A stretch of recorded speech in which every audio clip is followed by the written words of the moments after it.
हमारे पास आने का केवल किराया था, जाने का नहीं। तो हमने कहा कि दादाजी देख लेंगे। तो वास्तव में दादाजी ने, हम यहाँ आए तो हमको बोलने की जरूरत नहीं पड़ी। उन्होंने अपने जेब में हाथ डाला और मुझे जो दिया वो बहुत था। भक्ति और आस्था की जो तस्वीर आपको दिखाई दे रही है, ये सामने निकल कर आई है मध्य प्रदेश के सीहोर से, जहां धूनी वाले दादा के दरबार में भक्त उनके दर्शन के लिए उमड़ते नजर आ रहे हैं। धूनी वाले बाबा की एक झलक के लिए हजारों श्रद्धालु कोरोना की फिक्र किए बगैर ही उनके मंदिर में पहुंच रहे हैं और दर्शन लाभ लेकर अपना जीवन धन्य कर रहे हैं।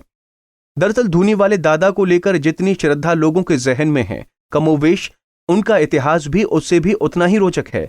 कहा जाता है कि केशवानंद जी महाराज एवं हरिहर भोले भगवान ने 1930 में छिपानेर नर्मदा तट पर धूनी प्रज्वलित कर स्थान बनाया। वहीं संत श्री लालजी गंगराड़े बताते हैं कि नर्मदा तट पर बना दादाजी धूनी वाले का स्थान, ये बड़े दादाजी स्वयं यहाँ 1920 में विराजित थे। उन्होंने यहाँ धूनी प्रज्वलित की थी। इस स्थान को बाद में दादाजी के परम भक्त शिवानंद जी महाराज ने जागृत किया।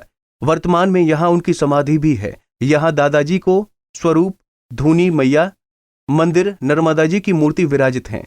कई बड़े संत तो ऐसे भी रहे जो पूज्य दादाजी के दर्शनार्थ आए और दादाजी की आज्ञा पाकर निकल पड़े। उन्होंने दादा नाम जारी रखा।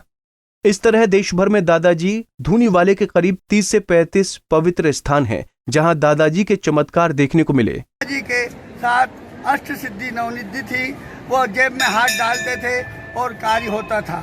भभूति जो है दादाजी की महा औषधि है।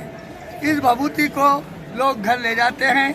अपने घर में बाल बच्चों को किसी प्रकार की दुविधा हो, बीमारी हो, किसी प्रकार की तो तिजोरी या कुछ भी प्रकार का मामला हो, उसमें भभूति औषधि का काम करती है। यह औषधि हमेशा अपने अपने घर में सब डिब्बियों में रखते हैं और समय समय पर अपने बाल बच्चों को खिलाते हैं। दादाजी की ये लीलाओं को जब आप उनके भक्तों से सुनेंगे तो एक बार के लिए आप भी आश्चर्यचकित हो जाएंगे। जानिए किस तरह के चमत्कारों ने उन्हें दादाजी का परम भक्त बना दिया। हमारे पास आने का केवल किराया था, जाने का नहीं। तो हमने कहा कि दादाजी देख लेंगे। तो वास्तव में दादाजी ने, हम यहाँ आए तो हमको बोलने की जरूरत नहीं पड़ी। उन्होंने अपने जेब में हाथ डाला और मुझे जो दिया वो बहुत था। नहीं देखे वो हमें दिखाया दादाजी ने। एक आध का वर्णन बताएंगे। नर्मदा माई के दर्शन करा दिए, हमारी बड़े दादाजी महाराज के दर्शन करा दिए। सबसे बड़े चमत्कार। आप लोग कहाँ से आते हैं? सागर मध्य प्रदेश। ठीक, धन्यवाद। इन सब के अलावा दादाजी महाराज के साथ एक खास वाकया भी जुड़ा हुआ है, जिसके बारे में जानकर हर कोई दंग रह जाएगा। कहा जाता है कि खुद नर्मदा मैया ने दादा को भगवान शिव का अवतार बताया था और ये पूरा किस्सा भी अपने आप में कुछ रोचक नहीं है।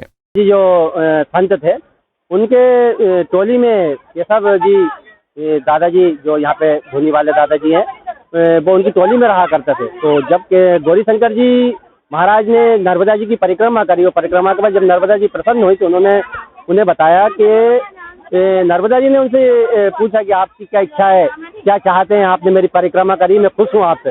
उस समय गौरी शंकर महाराज ने, जो संत थे, उन्होंने ये कहा कि मुझे भगवान शिव के दर्शन करना है। तब माँ रेवा की कृपा से उन्हें भगवान शिव के दर्शन हुए।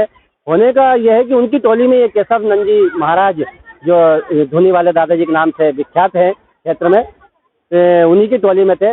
माँ रेवा ने उनको बताया कि केशव जो है वो भगवान शिव के ही अवतार माने जाते हैं। और जैसे ही गौरी शंकर महाराज उनके पास पहुंचे तो वो भगवान शिव की तरह उन्हें दिखे, मतलब साक्षात ऐसा लगा भगवान शिव खड़े हुए। उसके बाद से नर्मदा के किनारे जहाँ जहाँ भी वो रहे, वहाँ उन्होंने अपनी धूनी रमाई, और धूनी रमाने के साथ ही वहाँ एक आश्रम की स्थापना भी की। जिस प्रकार खंडवा में भी इसी प्रकार का एक बड़ा आश्रम है जहाँ आयोजन लगातार होते रहते हैं। यहाँ छिपनेर में भी दादाजी धूनी वाले के आश्रम में प्रतिवर्ष तो ये हवन पूजन का चलता है। बाकी साल भर भी यहाँ सतत कार्यक्रमों का आयोजन किए जाते हैं। पंजाब केसरी के लिए अमित शर्मा, नसरुल्लागंज।